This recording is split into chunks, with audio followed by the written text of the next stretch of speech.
आज के टॉपिक में accounting for depreciation and disposal of non current assets. इसमें हम देखेंगे डेफिनेशन ऑफ डेप्रिसिएशन और उसकी रीजंस क्या होती हैं। देन उसके तीन मेथड्स को हम डिस्कस करेंगे, straight line method, reducing balance method and revaluation method of depreciation कैसे काम करते हैं। Depreciation is estimate of loss in the value of non-current assets over its expected working life। क्या मतलब है, जितनी हमारे पास कॉस्ट ऑफ एसेट है उसको आप एक्सपेक्टेड वर्किंग लाइफ के ऊपर डिवाइड कर देंगे तो जो एस्टिमेटेड लॉस हर एक साल में आएगा that is called depreciation. So depreciation means an estimate of loss in the value of non current assets over it's working life या इकोनॉमिक लाइफ। अब जितने भी हमारे पास एसेट्स होते हैं नॉन करंट एसेट, जिस तरह से बिल्डिंग है, इक्विपमेंट है, मशीनरी है, तो वो अपनी वैल्यू को लूज़ कर रहे होते हैं over the time of the period, क्योंकि वो इस्तेमाल हो रहे होते हैं तो उसकी वैल्यू के अंदर डेफिनेटली कमी आ रही होती है। अगर अकाउंटिंग रिकॉर्ड के अंदर हम उसको कॉस्ट के ऊपर रिकॉर्ड करते रहें और उसमें से डेप्रिसिएशन माइनस ना करें, then it will be misleading information, right. इससे क्या होगा, हमारी जो प्रॉफिट है वो ज़्यादा शो हो रही होगी।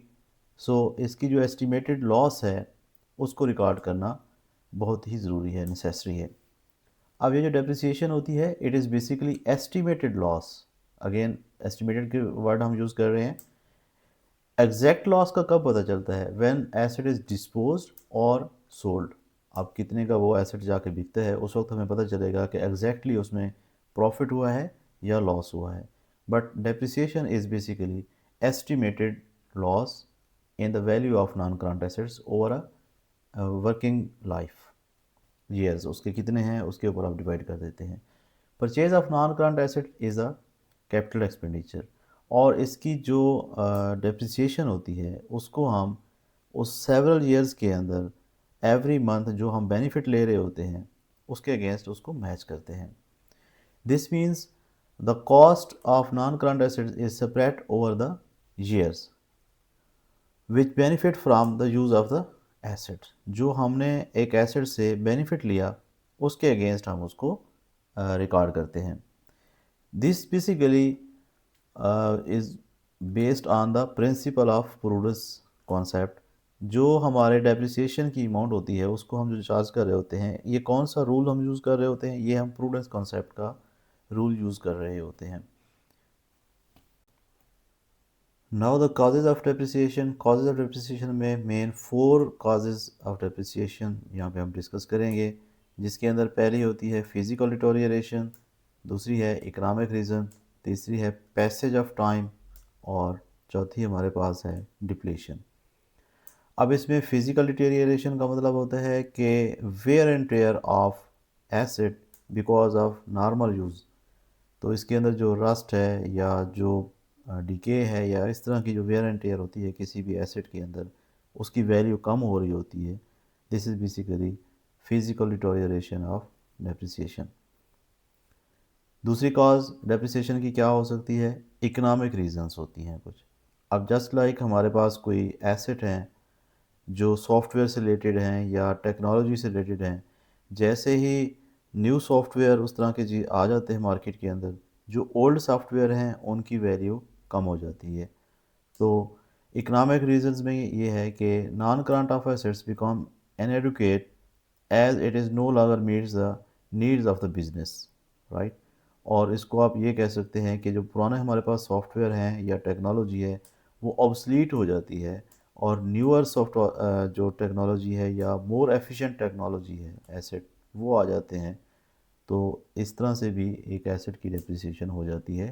This is called basically economic reason of depreciation. And the next reason of depreciation is passage of time. कुछ एसेट्स ऐसे होते हैं कि वक्त के गुजरने के साथ साथ उनकी वैल्यू जो है ना ऑटोमेटिकली ही कम हो जाती है। जस्ट लाइक एक एसेट है, फॉर एग्जांपल लीज़ के ऊपर एसेट है, उसकी एक फ़िक्स्ड लाइफ होती है। मोस्टली इनकी लाइफ जो है ना वो 5 ईयर्स के लिए या 10 ईयर्स के लिए आप कंसिडर करते हैं। तो सेट नंबर ऑफ़ ईयर्स होते हैं, उसके अंदर उसको डेप्रिसिएट कर दिया जाता है कि इसकी इतनी ही लाइफ है, तो उसको डिवाइड कर देते हैं उसके ऊपर। तो सिर्फ पैसेज ऑफ टाइम बेसिकली ये भी एक रीज़न है डेप्रिसिएशन की जो एक एसेट के अंदर रिकॉर्ड की जाती है।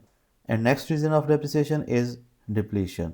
This arise in connection with the non current assets such as wells and mines. अब माइंस में से जितना आपने एसेट को यूज़ कर लिया वो उसकी डेप्रिसिएशन हो गई है, ठीक है जी।